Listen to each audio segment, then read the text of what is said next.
ভোরে রং রাতে মিশে কালো, কাঁধ গোলাপের সাদার মায়া মিশিয়ে দিয়ে ভাবি। এই ফোন আসছে। আলহামদুলিল্লাহ, আচ্ছা ঠিক আছে। এই আমার বোন জিপিএ 5 পেয়েছে। বাহ, আলহামদুলিল্লাহ। এই আজকে কিসের রেজাল্ট? কেন তুই জানিস না আজকে এসএসসি পরীক্ষার রেজাল্ট দিছে? কি হলো কান্দি কেন?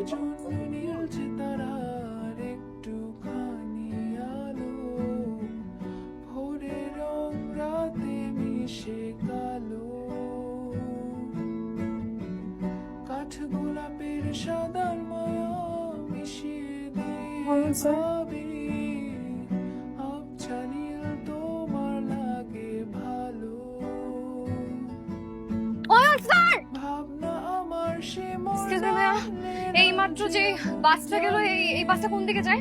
ঢাকা শহরের বাস আপা কোনটা যে কই যায় কেমনে কব কোন? বিআরটিসি তো উত্তরা হয়ে আব্দুল্লাহপুরের দিকে যাইতো। তোরা আব্দুল্লাহ রোদ আকাশ ভরা তারা ভেজে মাটিতে জলে নকশা করা মনকে শুধু পাগল করে ফেলে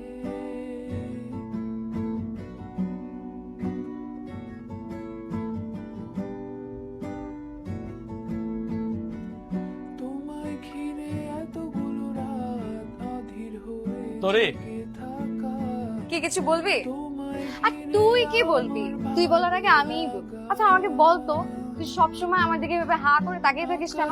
তা তুই জানোস তাই না? জানলেও আমি শুনতে চাই না। শোন, এই নে ধর। কি এটা? তুই তো ইংরেজিতে একটু খারাপ, সামনে প্রিটেস্ট পরীক্ষা, তাই বাবার রুম থেকে চুরি করে তোর জন্য প্রশ্ন নিয়ে উত্তর লিখে নিয়ে এসেছি এখানে। এই আমি চাইছি তোর কাছে এইসব, আমার এসবে কোনো দরকার নেই। আর শোন, আমি ছাত্রী খারাপ হলেও আমি জীবনেও চুরি করে পরীক্ষা দিব না। আমরা চোর হলেও ইমানদার চোর।